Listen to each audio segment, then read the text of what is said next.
ওই দাদা বাড়িতে আছেন? হ্যাঁ, কে? বলছিলাম দাদা, দুধের পয়সাটা। अच्छा। ও, দুধের পয়সা না? আহ, কত হয়েছে? হ্যাঁ, 500 টাকা হয়েছে।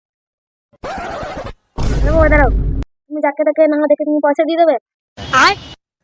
এত টাকা হতে পারে নাকি দুধের পয়সা? তুমি আমাকে তাহলে পড়াশোনা শিখিয়ে কি করলে? আমি তো একটা শিক্ষিত মানুষ আছি, তুমি নয় পড়াশোনা শেখো, আমি তো শিখেছি। পঙ্গা পড়লে। আমি দুধের টাকাটা হিসাব করে দিচ্ছি। কত লিটার দুধ হয়েছে টাকা? হ্যাঁ ভাইপো, 11 লিটার দুধ হয়েছে। কত টাকা লিটার হয়েছে? 60 টাকা করে। দেখে একবার ভাইপো, কি হিসাব করলে কত টাকা হয়েছে?